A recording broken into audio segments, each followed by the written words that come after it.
안녕하세요. 기업의 파이를 키우는 파이더 작가 하동균입니다. 기업이 정부 지원 사업에 신청을 하면 신청 예약, 서류 접수, 현장 실사, 지원 확정 순으로 진행이 됩니다. 모든 과정이 중요하지만 그 중에서 현장 실사는 필수적인 과정이고 가장 중요한 과정이기도 한데요. 코로나가 극심한 시기에는 일부 지원 사업이 비대면 서류 평가로만 이루어진 적도 있습니다. 서류 평가라는 것은 재무제표, 사업계획서, 대표자의 경력 등 서류로 증명할 수 있는 객관적인 자료만 가지고 평가를 하는 겁니다. 하지만 서류만으로 심사를 하는 것이 유리한 것만은 아닌데요. 이유는 기업의 발전성과 사업성은 서류만으로는 나타나지 않습니다. 기업의 분위기, 현장 상태 혹은 대표와 근로자의 태도 등 종합적으로 판단을 해야 정확하게 진단이 가능하기 때문이죠. 이러한 숫자로 측정되지 않는 부분이 오히려 기업의 장점이 될 수도 있습니다. 그래서 코로나 같은 특수한 상황을 제외하면 기관 담당자들은 현장 실사를 무조건 진행을 합니다. 제출한 서류를 바탕으로 현장에서 점검을 하고 구체적으로 파악을 하기 위해서인데요. 오늘은 정부 지원 사업 신청 후에 담당자가 현장 실사를 오면 많은 것을 점검을 하는데 그 중에서 반드시 점검하는 4가지 사항에 대해서 말씀을 드리겠습니다. 어떤 정부 지원 사업을 신청을 하더라도 반드시 점검하는 사항이니까 철저하게 대비하시기 바랍니다. 그럼 바로 시작하겠습니다. 자, 첫 번째, 매출 원가에 대한 상세 내용과 거래 기업 현황을 물어봅니다. 서류 심사 때 제출한 재무제표에는 원가의 총 금액은 나오지만 상세한 명세는 없죠. 기업을 직접 운영하는 대표라고 하면 제품에 대한 원가를 알아야 하는 건 당연하고요. 그리고 거래처와 통화를 자주 하니까 거래처 이름과 해당 거래처의 대표 이름 정도는 알고 있어야 합니다. 어쩌면 이거는 너무 기초적인 질문인데 이런 기초적인 질문을 하는 이유가 있습니다.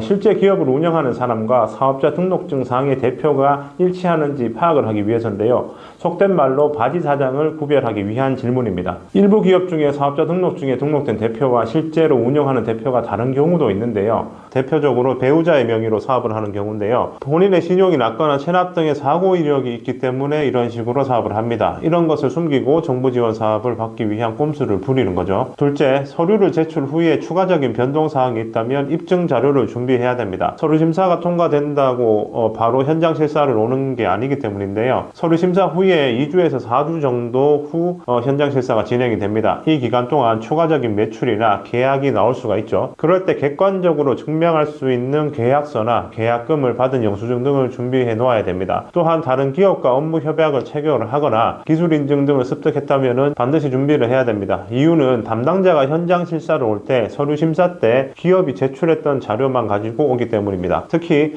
기업 인증이나 특허 혹은 대기업과 계약을 한 경우 기업에 아주 유리하게 작용하기 때문에 반드시 자료를 준비해 놓으셔야 됩니다. 셋째, 제품이나 서비스를 직접 눈으로 보여줘야 되는데요. 제조업의 경우에는 대표가 직접 기계 작동과 제조 과정을 보여주는 것이 중요합니다. 제조 과정을 하나씩 보여주면서 공정마다 설명을 하고 어떻게 제품이 완성되는지 추가로 설명을 하면 더 유리하겠죠. 또한 플랫폼을 개발하는 IT 업종이라고 한다면 플랫폼에 직접 접속을 해서 구현이 되는지 눈으로 직접 보여줘야 됩니다. 만약 개발 단계의 경우에는 개발 과정을 해당 분야의 전문 용어를 포함해서 개발된 부분까지라도 보여줘야 되죠. 넷째, 자신의 사업에 자신감을 가지고 의지를 보여줘야 하는데요. 기업의 대표로서 자신의 기업과 기술에 당당한 자신감을 표현을 해야 됩니다. 일명 깡을 보여줘야 됩니다. 기관 담당자들이 실사로 오는 이유는 기업 자체를 평가를 하기 위함도 있지만 대표가 얼마나 기업을 위해서 헌신하고 운영할 의지가 있는지도 확인을 합니다. 아무리 좋은 기술과 경험이 있어도 기업을 성장시키겠다는 대표의 의지가 없으면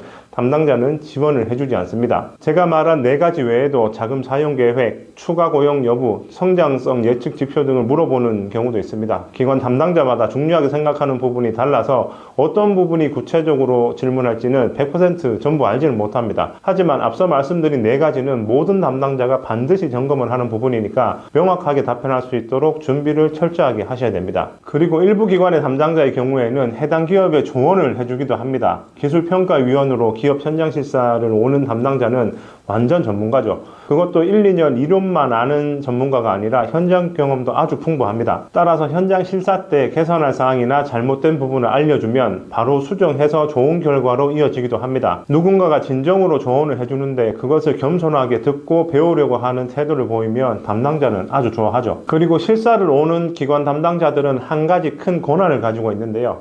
현장 실사 때 생각했던 것보다 기업이 우수한 경우에는 현장에서 추가 지원을 고려도 합니다. 검토 후 승인이 나면 기존에 지원했던 금액보다 더 많은 지원을 받기도 합니다. 간혹 일부 대표님들이 서류 심사를 통과하고 현장 실사만 나오면 다 된 것으로 생각을 하시는데요. 그건 아주 큰 착각입니다. 코로나 이후에 지원이 필요한 기업이 기하급수적으로 늘어나면서 현장 실사도 아주 꼼꼼하게 봅니다. 어설프게 준비하거나 서류 심사 때 제출한 것처럼 기업이 운영되고 있지 않으면 정부 지원은 절대 받을 수 없습니다. 오늘은 현장 실사 때 반드시 점검해야 하는 4가지에 대해서 알아봤습니다. 여기까지 하겠습니다. 감사합니다.